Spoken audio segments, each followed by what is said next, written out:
دوئل دو کشتیگیره قد بلند و فابریک و بدون ذره تزریق، صاف و بک و بدون دستانداز در وزن زیبای 85 کیلوگرم میبینه. جوشان و جواهری در قصد در مقابل آنشلی با دومنده قرمز. به به به به یا کرا جلالمی قلبش میگیره و مخابونتش تو بده اینه نگاه. اما آیس فاش گذاشتم جز کشتی به چیز دیگه نگاه کنین. من در رغم میل باطنی مجبورم کشتی برون مرزی را از هیروشیما ژاپن گزارش کنم.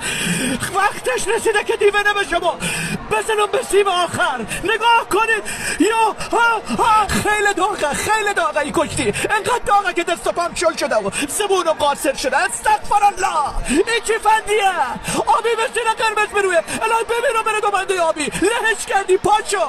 کاش ما یه حمال قرمساق تو چک بودم و زیر دست و پاتن جون میدادم. شاعر میگه مثل تموم سینگلا حال منم خرابه، مثل تموم وقتا وقت مویم امشب تو خوابه. حالی واسم نمونده دنیا واسم سرابه. داد میزنم حسابی جای مرو توشک خیلی خالیه. نگاه کنید به صورت ششونوی قف شدن. من این همه خوشبختی محاله.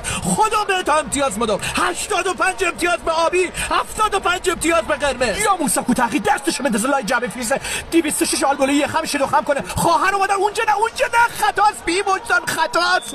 آب سردیره برم کلم داغه خیس شدم از عرق و استرس. اوی بلبل شوقم هوای نغمه خانی میکنن.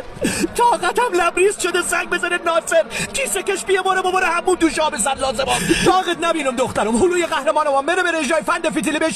ای جانت بگردم هلوی آبی رو شلیده کرده فند فیتیله روش اجرا میکنه ولی شطور مینه در من بدانه. همینجا بمون مثل دو تا پیشی همدیگه رو در آغوش گرفتن رو هم درم فن بزن. به اونجا پیشی چه کار داری؟ خطاست. گل من آسیت نکنی. تکون نخور چه لحظات حساسی. بذار زاویه‌مو درست کنم. تکون نخور.